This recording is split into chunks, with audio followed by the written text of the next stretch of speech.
আগামীকালের দৈনিক রাশিফল নিয়ে বিস্তারিত আলোচনা করব 12টি রাশির ভালো এবং মন্দ নিয়ে।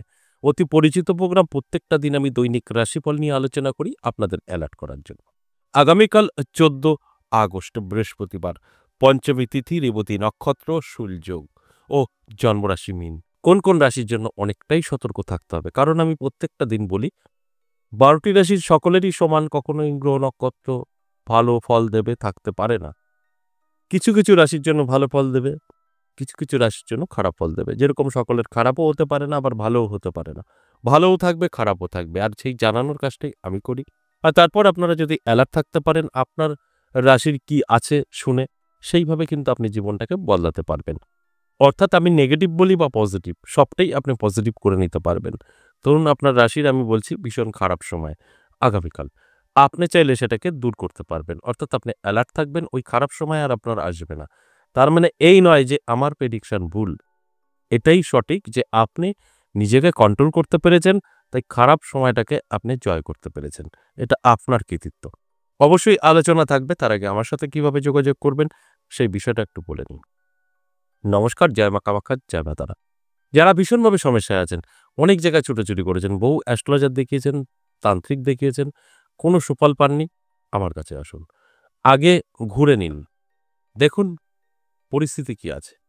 কারণ আমাদের চতুর্দিকে এই সোশ্যাল মিডিয়া এসে ফেক ভর্তি, আর ফেক এতই বেড়ে গেছে, অরিজিনাল সব ভুলে গেছে, সব ফেকের পিছনে ছুটছে। তাই আগে ছুটে নিন, সব জায়গা ঘুরে যখন দেখবেন কোনো রকম রাস্তা নেই, তখন আমার সাথে যোগাযোগ করতে পারেন। কোথায় যোগাযোগ করবেন? আমার অ্যাভেলেবেল কোনো চেম্বার নেই, দুটো জায়গায় আমাকে পাবেন, তারাপীঠ এবং আমার নিজের মন্দির 10 মহাবিদ্যা কালীবাড়ি। তারাপীঠ আপনাদের সকলের পরিচিত, সকলের চেনা। তারাপীঠ চলে যাবেন এবং দেখবেন আমাদের কন্ট্যাক্ট নাম্বার আছে, হোয়াটসঅ্যাপ এবং নর্মাল কল।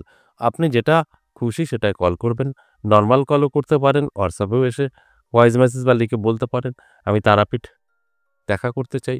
আপনার নামটা লিখে দেবেন, তারপর আপনি অবশ্যই তারাপীঠ চলে যাবেন, আপনাকে সম্পূর্ণ গাইড করে নেবে। কল করবেন, আপনাকে সম্পূর্ণ গাইড করে নেবে। কল যে নাম্বারটা দেওয়া আছে সবসময় রিসিভ হয়। আর আমার মন্দির 10 মহাবিদ্যা কালীবাড়ি, যেটা নদিয়া অবস্থিত, সেখানে যদি আসতে চান তাহলেও আপনাকে কিন্তু ওই ফোন করে আগে থেকে নাম লেখাতে হবে। এটা নদিয়া বীরনগর।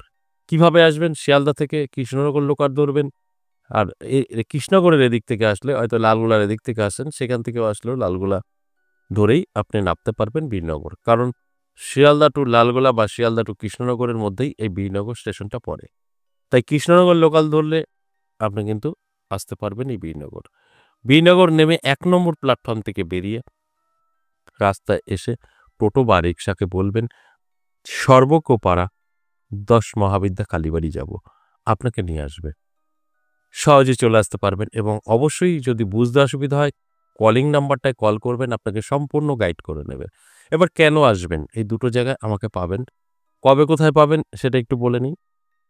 আপনি তারাপীঠ পাবেন ইংরেজি মাসের শুরু এবং শেষ জানতে পারবেন, এরকম প্রোগ্রামের মধ্যে বলে দেবো তারিখটা। এই আগস্ট মাসে 15-16 থাকছি তারাপীঠ। যদি মনে হয় খুব আর্জেন্ট আছে চলে আসতে পারেন। আর যদি মনে হয় যে না আমি মন্দিরে আসতে চাইছেন, আবার 10 মহাবিদ্যা কালীবাড়ি, সেখানে আপনি সপ্তাহে 3 দিন পাবেন, সোমবার, মঙ্গলবার, বুধবার, বেলা 11টা থেকে সন্ধ্যে 6টা। মাসে 12 বার, অর্থাৎ সপ্তাহে 3 বার করে 3 দিন করে পেয়ে যাবেন। আর যদি মনে হয় যে আমি এই দুটো জায়গার সম্ভব না, অনলাইন যদি কোনো ব্যবস্থা থাকলো, তাহলে আপনি হোয়াটসঅ্যাপে ভয়েসে বা লিখে পাঠিয়ে রাখুন, আমাদের সময় বুঝে আপনাকে জানিয়ে দেওয়া হবে। এবার বলবো কেন আসবেন, কেন যোগাযোগ করবেন। আপনার ভীষণভাবে সমস্যা, ভীষণ বিপদে আছেন, বহু জায়গায় গেছেন, ব্যর্থ, তখন যোগাযোগ করবেন। যখন সব জায়গায় ঘুরে ব্যর্থ, তখন যোগাযোগ করবেন। আর যদি কোথাও গিয়ে কাজ হয়ে যায় তাহলে তো হয়েই গেল।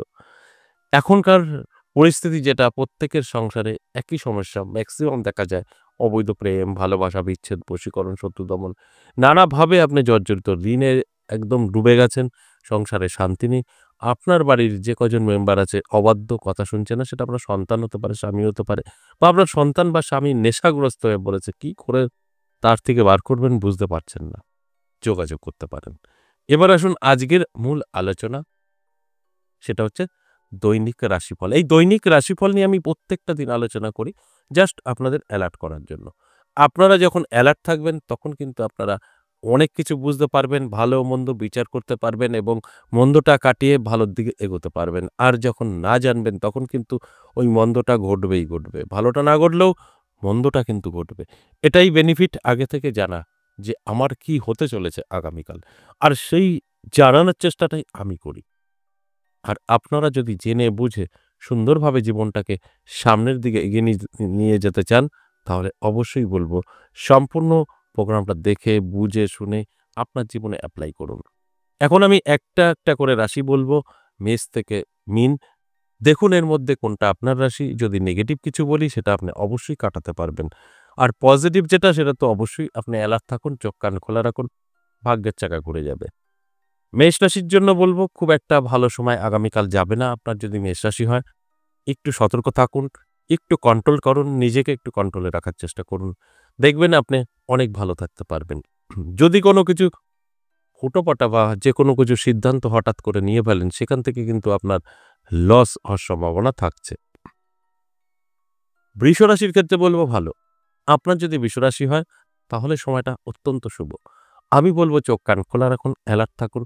আপনার জন্য যথেষ্ট পজিটিভ থাকছে। আর এই পজিটিভ সময়টা পজিটিভ কাজে আমরা যদি ব্যবহার করতে পারি সেখানে কিন্তু 100% বেনিফিট থাকে। আমরা সেই কাজগুলোই করি না। আর আমি কিন্তু আপনাদের জানানোর চেষ্টা করি এই আলোচনা মানেই আপনাদের অ্যালার্ট করা। এবার অ্যালার্ট থাকুন, অবশ্যই ভাগ্যের পরিবর্তন ঘটাতে পারবেন। এরপর মিথুন রাশি, মিথুন রাশির জাতক জাতিকাদেরও যথেষ্ট শুভ সময় থাকছে। প্রাপ্তিযোগ তৈরি হয়েছে, নানাভাবে কিন্তু প্রাপ্তি ঘটবে। তাই অ্যালার্ট থাকতে হবে, চোখ কান খোলা রাখতে হবে এবং বলব পরিশ্রম করুন। দেখবেন আপনার স্বপ্ন 100% পূরণ হবে। স্বপ্ন পূরণের জন্য অবশ্যই আপনাকে চেষ্টা এবং পরিশ্রম দুটোই কিন্তু করতে হবে। আর আমি সেই জানানোর চেষ্টাটাই করি যে আপনার জন্য সময়টা ভালো, এবার ঝাঁপিয়ে পড়ুন। এরপর কর্কট রাশি, কর্কট রাশির জাতক জাতিকাদের জন্য যথেষ্ট শুভ সময় থাকছে। নানা দিক থেকে কিন্তু আপনার জীবনে সফলতা নেমে আসবে, কারণ আপনার সময়টা অত্যন্ত শুভ। আর শুভ সময় সবসময় শুভ কাজে ব্যস্ত থাকতে হয়। তাই শুভ কাজে ব্যস্ত থাকার জন্যই এই আলোচনা। অ্যালার্ট থাকুন, চোখ কান খোলা রাখুন, পরিশ্রম করুন। 100% সফলতা আপনার থাকছে। যে কোনো কাজে সাকসেস পাবেন যদি আপনার কর্কট রাশি হয়ে থাকে। সিংহ রাশির জন্য বলব একটু সাবধান থাকুন। আপনার কিন্তু ভুল ডিসিশনে অনেক কিছু ক্ষতি হতে পারে। তাই ভুল ডিসিশন নেওয়া অবশ্যই আপনাকে একটু চাপের বিষয় হবে। অর্থাৎ যেকোনো কাজ করার আগে ১০ বার ভাবতে হবে তারপরে করুন। হঠাৎ করে কোনো কিছু করলেই সেটা আপনার ভুল ডিসিশন নেওয়া হবে। আর সেখান থেকে কিন্তু আপনি অনেকটাই ক্ষতির পিছনে পড়ে যেতে পারেন। কন্যা রাশির ক্ষেত্রেও বলব খুব একটা ভালো না। কন্যা রাশির জাতক জাতিকাদের স্বাস্থ্য সাথ দেবে না। শরীর অবশ্যই আপনার খারাপ থাকবে। শরীরের যত্ন নিন, রিচ খাবার থেকে দূরে থাকুন। আর যদি মনে হয় যে না, কানে শুনে নিলাম যা হবে আমি দেখছি, তাহলে কিন্তু সমস্যায় পড়ে যাবেন। তাই আমি বলব অবশ্যই অ্যালার্ট থাকুন, শরীরের যত্ন নিন, রিচ খাবার থেকে দূরে থাকুন এবং বেফালতু ব্যয় বন্ধ করুন। যথেষ্ট ভালো থাকতে পারবেন। তুলা রাশির জন্য বলব শুভ। আপনার যদি তুলা রাশি হয় তাহলে বলব অবশ্যই অ্যালার্ট থাকুন। চোখ কান খোলা রাখুন, পরিশ্রম করুন, চেষ্টা করুন। আপনার জন্য কিন্তু দিনটি অত্যন্ত শুভ। কারণ আপনার তুলা রাশি। তুলা রাশির জাতক জাতিকাদের সময় অত্যন্ত শুভ থাকবে। তাই শুভ সময়টা শুভ কাজে ব্যবহার করলে সেখান থেকে কিন্তু 100% আমরা বেনিফিট পেতে পারি। আর সেই কাজটাই আমি করি, আপনাদের জানানোর চেষ্টা করি যে আপনার সময়টা কিন্তু ভালো। এবার ঝাঁপিয়ে পড়ুন। বৃশ্চিক রাশির ক্ষেত্রে বলব খুব একটা ভালো সময় আপনার নয়। অনেকটা হিসাব করে চলতে হবে। যেকোনো কাজ করতে গেলে ১০ বার ভাবতে হবে। তা না হলে কিন্তু আপনি অনেক বিপদে পড়ে যেতে পারেন। উটকো ঝামেলায় ফেঁসে যেতে পারেন। বন্ধু-বান্ধবীর সাথে বড় ধরনের একটা সমস্যা তৈরি হতে পারে, কেস খামারিও হতে পারে। এর জন্য আপনার অ্যালার্ট থাকা অবশ্যই প্রয়োজন। চোখ কান খোলা রাখুন, অনেকটা ভালো থাকবেন। তা না হলে আমি যে কথাগুলো বলছি 100% ঘটবে। এরপর বলব ধনুরাশি। ধনুরাশির জাতক জাতিকাদেরও কিন্তু খুব একটা ভালো সময় যাবে না। ইনকাম পড়ে যাবে, অর্থাৎ ইনকাম একদমই কমে যাবে। ব্যবসা মন্দা যাবে। হঠাৎ করে ক্ষতির সম্ভাবনা থাকবে। সেটা ব্যবসা হতে পারে, অন্যান্য দিক থেকেও হতে পারে। তাই অ্যালার্ট থাকাটা অবশ্যই জরুরি। চোখ কান খোলা রাখুন। তা না হলে আপনার কিন্তু সমস্ত দিক থেকে পিছিয়ে পড়ার সম্ভাবনা চোখ কিন্তু তৈরি হয়েছে। এরপর মকর রাশি। মকর রাশির জাতক জাতিকাদের যথেষ্ট শুভ সময় থাকছে। আমি বলব চোখ কান খোলা রাখুন, অ্যালার্ট থাকুন। আপনার ভাগ্য কিন্তু চমকাবে। কারণ প্রাপ্তিযোগ তৈরি হয়েছে, কোনো না কোনোভাবে কিন্তু প্রাপ্তি আপনার ঘটবেই ঘটবে। তাই অ্যালার্ট থাকাটা অবশ্যই জরুরি। এরপর কুম্ভ রাশি। কুম্ভ রাশির জাতক জাতিকাদের যথেষ্ট শুভ সময় থাকবে। যেকোনো কাজে সাকসেস পাবেন। 100% আপনার স্বপ্ন পূরণ হবে। যদি একটু পরিশ্রম করতে পারেন। আপনার স্বপ্ন আছে পূরণ করার জন্য চেষ্টা করতে হবে, পরিশ্রম করতে হবে। আপনার স্বপ্ন কিন্তু পূরণ হবে। কারণ সময়টা আপনার জন্য যথেষ্ট শুভ এবং শুধু তাই নয় স্বাস্থ্যও আপনার ভালো থাকবে। আপনার স্বাস্থ্য খারাপ, বহুদিন ধরে আপনার মেডিসিন চলছে, আপনার কিন্তু অনেকটাই সুস্থ থাকার অবশ্যই পরিস্থিতি তৈরি হবে। তাই অ্যালার্ট থাকুন, চোখ কান খোলা রাখুন। সর্বশেষ মীন রাশি। মীন রাশির জাতক জাতিকাদেরও যথেষ্ট শুভ সময় থাকছে। নানাভাবে কিন্তু আপনার জীবনে সুযোগ আসবে। কারণ আপনার সময়টাও আগামীকাল ভালো থাকছে।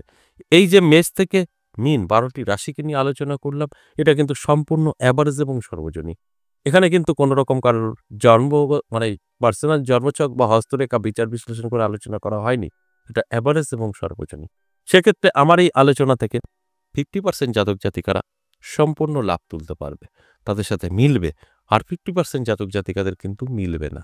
এই কথাটা আমি প্রত্যেকটা দিন বলি। আজ এ পর্যন্তই, আবারও আসবো নেক্সট ভিডিও নিয়ে। ততক্ষণ ভালো থাকুন। নমস্কার।